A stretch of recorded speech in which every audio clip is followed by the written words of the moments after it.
o meu nome é Bruno Gomes, eu sou um pesquisador do Laboratório de Bioquímica e Fisiologia de Insetos do Instituto Oswaldo Cruz.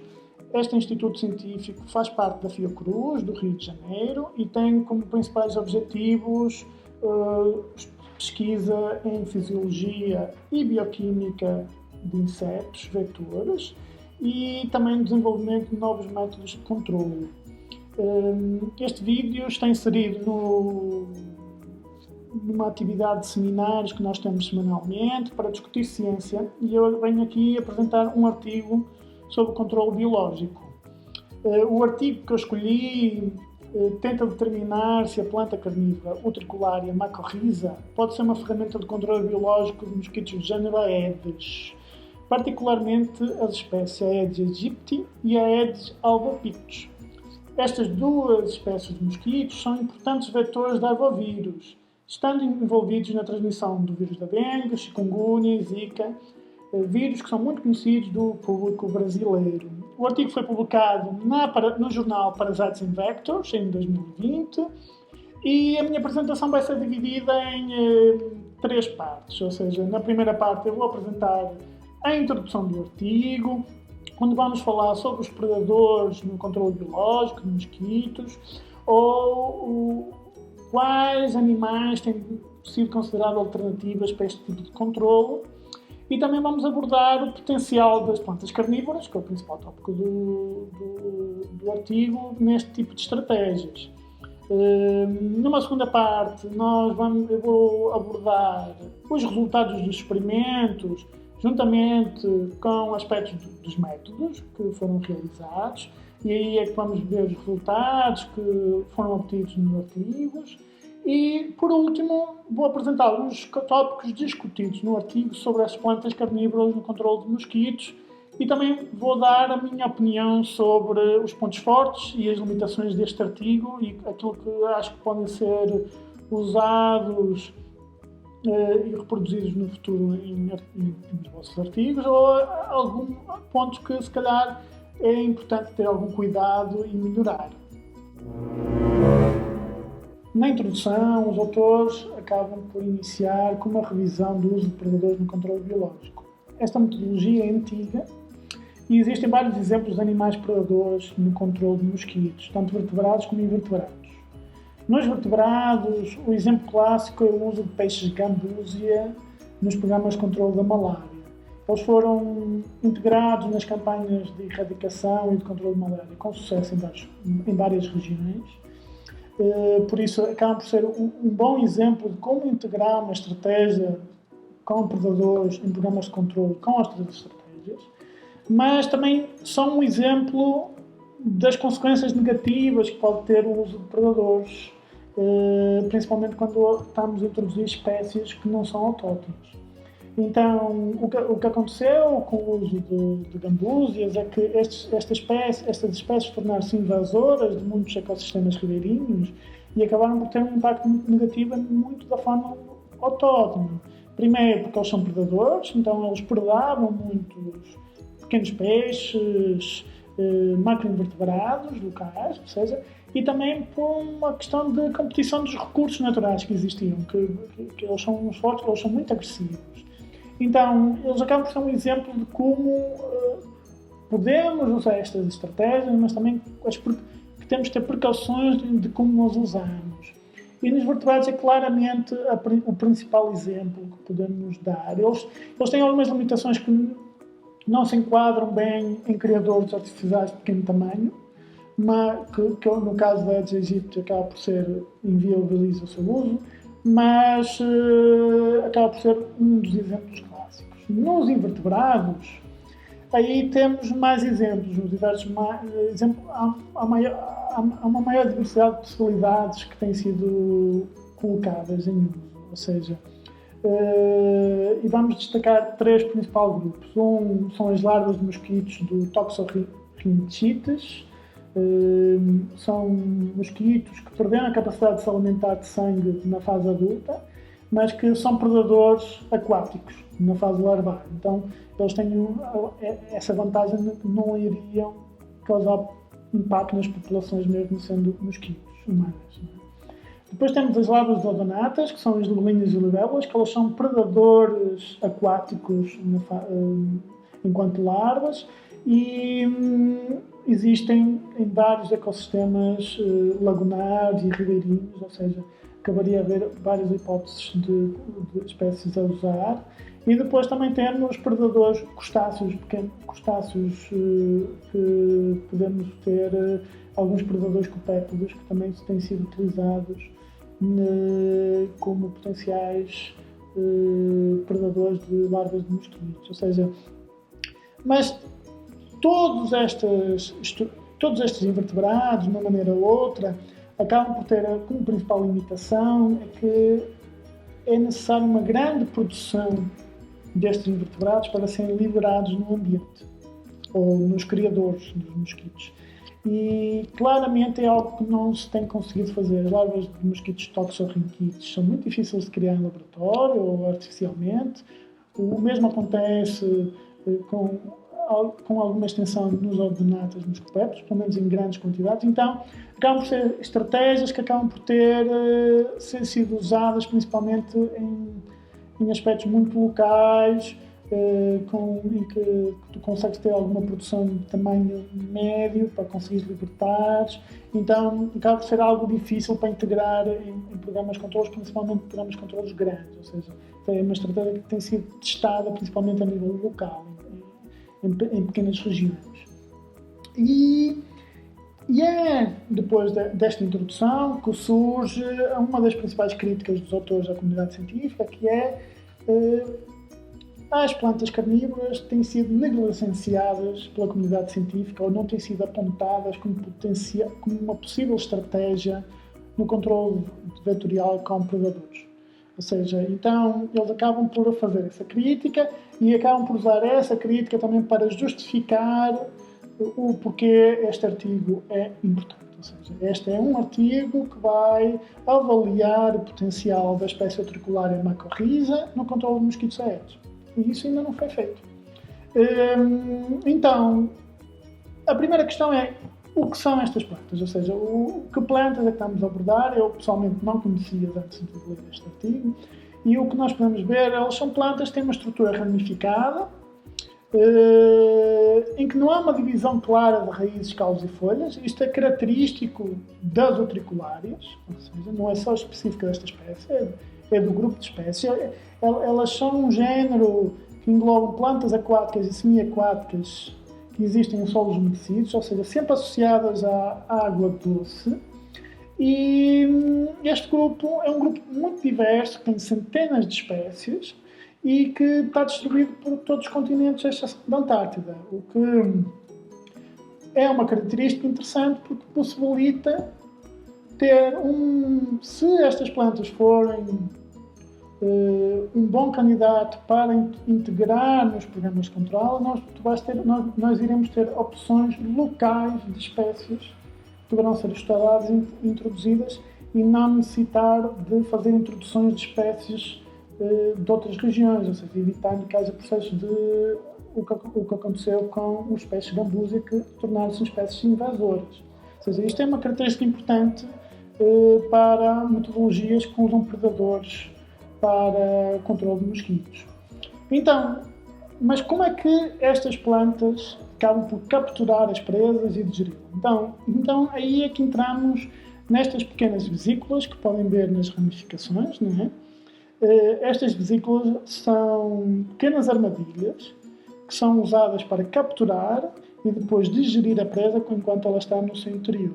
Ou seja, e elas funcionam de uma forma puramente mecânica.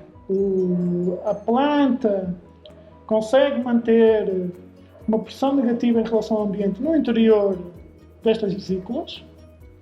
E o que acontece quando estas vesículas estão em pressão negativa? Então, quando a planta identifica movimento junto à abertura da armadilha, a armadilha vai se abrir e a diferença de pressão vai fazer com que a armadilha consiga sugar a água e a presa para o seu interior e depois prendê-la. Ou seja, acaba por ser um movimento puramente baseado em pressão e física. Não havendo outros componentes de venenos que algumas vezes ocorrem em plantas carnívoras. Além disso, estudos com esta espécie já demonstraram que elas se alimentam de larvas de mosquitos, em particular a espécie Colexippias, mas os autores abordam que nenhum teste foi realizado para habitats artificiais com pequenas quantidades de água, que os criadores larvais característicos do Aedes. Então, o que é que eles propõem neste artigo? Os autores propõem fazer uma série de experiências para verificar a viabilidade do uso da planta carnívora utricular mycorrhiza no controle de mosquitos em pequenos criadouros, em que passa pela manutenção da planta artificialmente, testar se a planta, após mantê-la artificialmente, é um predador viável para larvas da Aedes aegypti e Aedes albopictus em criadouros pequenos, tanto de 500 ml de água como 500 ml ou 10 ml de água, ou seja, em diferentes volumes. E é isso que agora nós vamos começar a discutir na parte de métodos e resultados. A primeira tarefa que os autores realizaram foi a coleção de plantas carnívoras para trazer para o laboratório. Estas colheitas foram realizadas no condado de Washington, no estado de Rhode Island, nos Estados Unidos. Pelo mapa, nós podemos verificar que a utriculária mycorrhiza foi colocada em 5 localidades, podemos ver aqui nos triângulozinhos. Os autores indicam que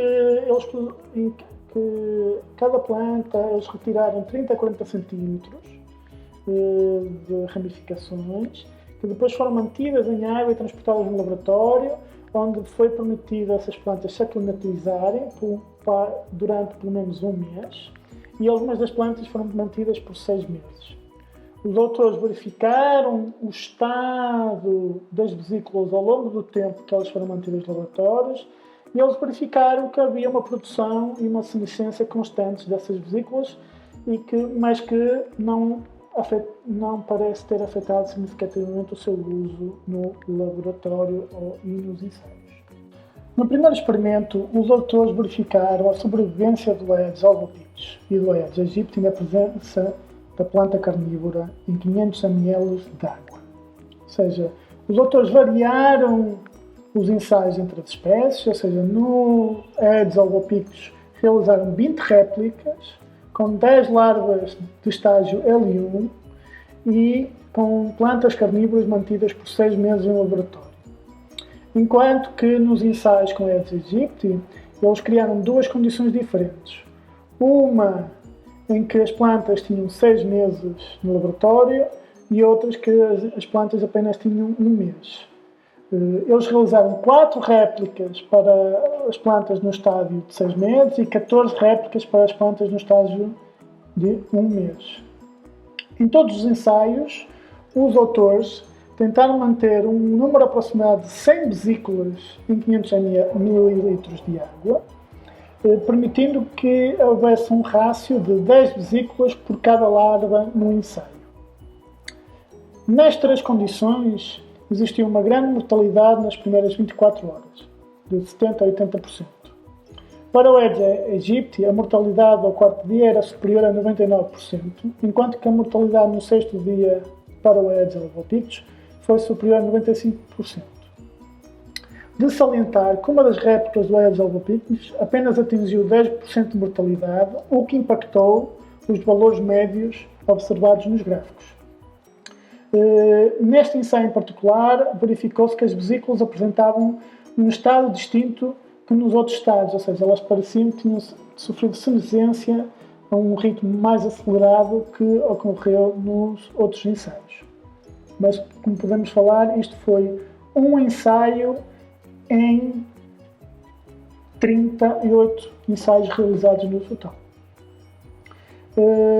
Para mim, não é claro porque é que os autores variaram as condições de experimentos entre espécies. Eles não o justificam, mas isto acaba por não ter impacto nos resultados, porque os resultados foram consistentes em todas as condições. Isto seria um problema caso eles tivessem resultados conflituosos. No segundo experimento, os autores realizaram ensaios com larvas de estágios L3 e L4 da espécie Aedes aegypti. O objetivo destes ensaios foi para verificar se as plantas tinham capacidade de capturar larvas de maior tamanho. Como podemos ver no vídeo, a larva foi parcialmente capturada pela região do abdômen, tendo uma parte livre e outra no interior da vesícula. Isto tem como consequência a planta não consegue digerir a larva por inteiro, mas a larva vai acabar por morrer por falta de oxigênio e porque parte do seu corpo vai ser digerido. Os autores indicaram que neste ensaio conseguiram mais de 60% de mortalidade em 24 horas de ensaio, o que é um resultado semelhante ou parecido com os ensaios anteriores. Os autores realizaram um terceiro experimento usando placas de cultura de células, como podemos ver ali na parte C, usando 10 ml de água e uma menor quantidade de planta. A descrição do experimento não é bem detalhada no artigo, não é claro nenhuma informação nos métodos. Todas as informações que temos sobre este experimento acabam por estar nos resultados ou algumas vezes na discussão. Então, eu tenho algumas dúvidas de como eles realizaram, mas de uma maneira geral eles utilizaram 10 ml de água, um pedaço de planta com apenas 2 vesículas. Estas vesículas foram pré-alimentadas com uma larva antes de iniciar o ensaio. Este é um racional que eles não justificam porque é que fizeram um ensaio nestas condições pré-alimentado sem fazer ensaios sem pré-alimentação. E o objetivo neste ensaio era ter um rácio de vesículas por larva de 1 para 1. Ou seja, eles usaram 2 larvas para 2 vesículas já pré-alimentadas, cada uma. E quando eles abordam os resultados deste experimento, eles apenas referem que houve uma probabilidade de sobrevivência por volta de 50% a 60% destas larvas nesses ensaios, o que indica que as vesículas conseguiam capturar aproximadamente metade das presas nos ensaios. E além disso, eles conseguiram identificar que algumas das vesículas tinham capacidade para capturar 3 larvas em simultâneo. Por este dado, eu imagino que estamos a falar de larvas L1, mas em nenhuma parte do artigo eles acabaram por discutir este assunto. Aqui claramente eu vejo que há um problema na parte dos métodos, que este experimento precisaria de ter sido feito pré-alimentado e sem ser pré-alimentado para realmente poder haver uma comparação dos seus resultados. Os autores iniciam a sua discussão recapitulando os seus principais resultados. A redução da sobrevivência das larvas de mosquito por plantas pela ação das plantas carnívoras, a aplicabilidade da Utricularia macrorrhiza em pequenos contentores de água e a manutenção da capacidade de predação da planta por pelo menos 6 meses em condições laboratoriais. Eles iniciam, ou seja, recapitulando esses principais resultados, e a seguir iniciam um debate ou uma discussão sobre o tamanho e a densidade das vesículas nas plantas. Ou seja, isto acaba por ser importante porque acaba por ser o impacto da preservação das plantas no laboratório ou em condições mais artificiais, qual será o seu impacto e como isso poderá impactar depois na sua utilização no controle vetorial. Então eles abordam a questão do tamanho e das densidades. No tamanho, eles indicam que eles observam uma redução do tamanho ao longo do tempo das plantas em laboratório. Eles depois aí discutem esse tamanho também baseado na literatura, depende dos nutrientes disponíveis, o que tem algum sentido, ou seja, se eles deprivaram as plantas de se alimentarem por predação ao longo de 6 meses, então eles vão ter menos nutrientes, então o seu tamanho vai diminuir. Eles levam isso em atenção que isso poderá ter impacto na predação, principalmente de larvas maiores, mas pelos ensaios que eles tiveram, isso aparenta ter um impacto reduzido, pelo menos no contexto dos ensaios deles. O outro tópico que eles abordam e discutem sobre as vesículas é as densidades, ou seja, eles depois aí começam com dados de literatura que indicam que a densidade das vesículas depende da densidade das presas, ou seja, se houver maior densidade de presas, a planta produz maior quantidade de vesículas para aproveitar e conseguir capturar o maior número de presas possível, e caso esse número diminua, as vesículas sofrem senescência, ou seja, perdem a capacidade predatória para começarem a fazer fotossíntese. Eles até indicam que esta é uma das plantas, dentro das plantas aquáticas, elas são das plantas que têm uma capacidade fotossintética muito elevada. Neste artigo, neste tópico, o artigo e a literação são um bocado conflituosos. Eu acho que eles não conseguiram integrar assim tão bem, visto que eles conseguiram manter a capacidade predatória por 6 meses sem presas, ou seja, eles conseguiram ter material com plantas com 100 vesículas para fazer os ensaios que eles queriam. Ou seja, não vejo isso como um problema, ou seja, os resultados eles mostram que isto poderá não ser dentro destes 6 meses, não é um problema tão negativo. E pode ser um problema também resolvido oferecendo à planta larvas durante essa manutenção artificialmente. Ou seja, é uma discussão interessante, mas que eles acabam por não haver assim, nenhuma conclusão, porque acabam só por ser descritivo e comparando com as informações que estão na literatura. O segundo ponto que eles debatem de uma forma mais detalhada é acerca do uso de diferentes espécies de Utricularia como potencial predador de mosquitos. Tá? Ou seja, os autores indicam que há estudos com outras plantas que mostraram que outras plantas deste género têm capacidade predatória de larvas, como foi o caso da Utricularia minor.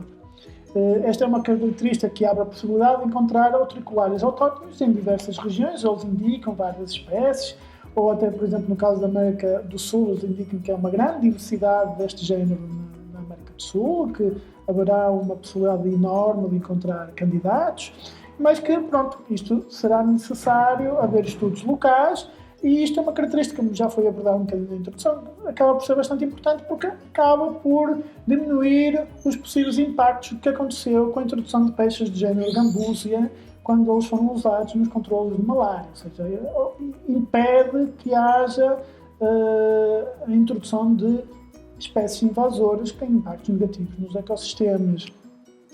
Depois desta discussão, ele aborda uma discussão um bocadinho mais aplicada sobre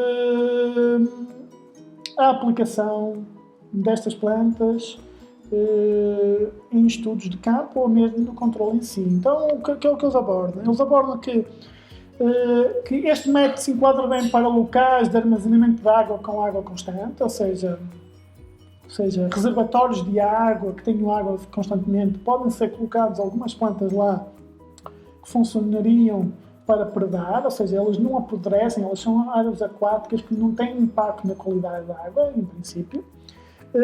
Também poderão ser utilizados em combinação com outros métodos, ou seja, como os inseticidas ou outros componentes ou inseticidas químicos ou biológicos, como é o caso do BTI, não têm impacto nesta planta, eles podem ser facilmente conjugados com várias metodologias, como também conjugados com ações populares, ou seja, introduzir a populações de ações populacionais de diminuição de reservatórios pode ser facilmente integrado com o uso de plantas carnívoras, ou seja, uma possibilidade de integração com outros métodos muito grande no caso desta planta.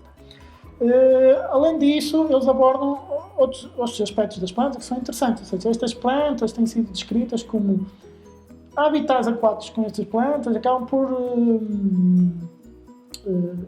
atrair espécies predadoras como as libélulas libelos para colocarem os seus ovos nesses ambientes, ou seja, isto até pode ter como consequência secundária atrair outros predadores que ajudem a ação da planta a combater o mosquito, ou seja, isso acaba por ser interessante Um dos tópicos que, de facto, eles acabam por comentar de uma forma breve, mas que é muito importante, é que este método aparenta ter uma ação de longa duração interessante, ou seja, um dos grandes problemas de medidas de controle é que tem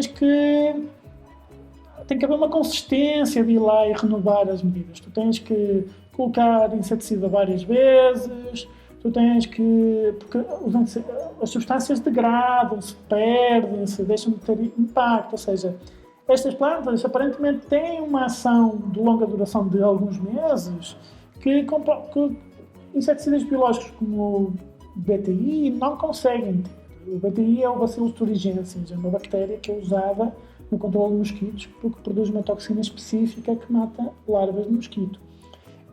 Então, mesmo de inseticidas químicos, há uma degradação ao longo do tempo. Então, há uma possibilidade de ter este método integrado que permite, quando os outros métodos começam a falhar, ele pode ganhar uma importância de aguentar certos criadores por mais algum tempo sem grandes necessidades de larvas, o que é interessante. E um último aspecto que eles abordam, que é um aspecto que é muito importante, que é o impacto das medidas de controle dos polinizadores, ou seja, como esta é uma planta predadora aquática e a maioria dos polinizadores não tem qualquer contacto em fase aquática, como é o caso das abelhas, eles não têm impacto nenhum, até pelo contrário, como esta planta é uma planta angiospermica, ela vai produzir flores, então poderá a possibilidade das abelhas usarem estas flores para a obtenção de alimento, ou seja, não tem uma ação negativa, tem até uma ação benéfica para os polinizadores. Então, isso é uma série de características que indicam que as plantas carnívoras são um bom candidato para integrar programas de manejo integrado de vetores. Ou seja, aqui toda esta discussão, ou todo este trabalho, não tem uma perspectiva de criar uma metodologia única que resolva tudo. Aqui a perspectiva que eles estão a usar é que esta é uma boa metodologia que pode ser integrada com outros métodos de forma complementar e que é, de facto, efetiva por um longo período de tempo. Então, é claramente algo interessante para se ter em conta no futuro. Claro que um dos aspectos que eles abordam nas conclusões é que isto ainda falta ensaios sobre a sua aplicabilidade em campo, ou seja, todos estes ensaios foram feitos em laboratório, em situações controladas, e para termos a certeza que este pode ser um bom método para integrar num programa de manejo de vetores, é preciso estudos de campo ou de semicampo para termos mais noções de como é que poderemos usar plantas carnívoras no controle de vetores ou em que situações. Pronto, sobre o artigo em si, eu acho que o artigo tem uma boa estrutura na introdução e discussão. Eu acho que eles fizeram um bom trabalho na introdução e discussão. Eles fazem uma boa apresentação ao leitor da importância e justificam a razão dos seus experimentos na introdução, ou seja, porque é que este é um tópico interessante, porque é que as plantas carnívoras são importantes, porque é que devemos estudá-las, porque é que nós estamos a estudá-las. Eles fazem muito bom trabalho nesse aspecto, eles justificam muito bem, está muito princípio, meio e fim, bem feita, e na discussão eles também acabam por ter uma estrutura que muitas vezes muita gente não usa, mas eles descompõem toda a informação que lhe deram, iniciam muito bem, recolocando o leitor, focando aquilo que é importante que o leitor tenha que ter em consideração que é obtido neste resultado. Eles podem debater um bocadinho mais naquele primeiro parágrafo, mas eles recolocam o leitor mostrando o que é realmente importante no artigo e depois vão fazendo discussões pontuais sobre tópicos importantes, tanto na preservação das vesículas da atividade, como na aplicabilidade das plantas carnívoras, como no controle de vetores. Eu acho que eles fizeram um bom trabalho nesse aspecto. Claramente, as principais limitações do artigo é na parte dos métodos e resultados. Existem inconsistências grandes nos experimentos, ou seja, todos os experimentos têm alguma lacuna de ou informações ou inconsistências de como eles são preparados. Claramente, no primeiro experimento, tu tens condições diferentes para o Aedes albopictus e no Aedes aegypti, e isso é incomum. Valeria a pena manter a consistência do ensaio nas duas espécies para ver se havia diferenças. Eles optaram por não fazer. Não é algo que neste experimento tenha um impacto muito grande, mas claramente no experimento 3, no terceiro experimento, eles nem descrevem isso nos métodos, o que realmente fizeram. A informação obtida dos resultados é feita de uma forma muito qualitativa, o que não é normalmente apontado como um bom sinal, pelo menos em ensaios para ver a atividade ou o impacto o impacto das plantas carnívoras têm na sobrevivência de larvas é algo muitas vezes abordado de uma forma muito quantitativa, como nós vemos no primeiro experimento. Então, quando eles abordam isso de uma forma qualitativa no terceiro, leva a algumas dúvidas, principalmente quando não está bem descrito as coisas que fizeram. Não é claro porque eles pré-alimentaram neste ensaio as plantas carnívoras. Principalmente porque não há um ensaio semelhante em que não foram pré-alimentadas. Ali o que faria sentido era fazer ensaios sem pré-alimentação, nas mesmas condições, com 2 vesículas e 2 larvas, a ver se as vesículas conseguiam se alimentar, em quanto tempo, fazias a curva, e depois essa curva era comparada caso elas fossem pré-alimentadas. Isso normalmente era o experimento, mas eles optaram por não fazer, então acaba a ficar assim um pouco a navegar essa situação. E o segundo experimento, claramente, eles acabam por fazer algo que tem uma perspectiva mais de caracterização. Eles querem ver se as plantas conseguem capturar larvas de terceiro estado ou quarto estado. E conseguem. Mas depois eles não apenas dizem que varia entre 60% a 100% em 24 horas. Pronto, há ali problemas tanto como eles explicam os métodos e como eles desenharam os experimentos, como eles apresentam os resultados. Embora eu acho que, mesmo com estes problemas, eles apresentam resultados que indicam que isto é algo que se calhar não deve ser negligenciado e que deve ser estudado com maior rigor e de uma forma mais profunda. E pronto, e esta é a minha opinião. Eu gostei do artigo e espero que tenham gostado. Deus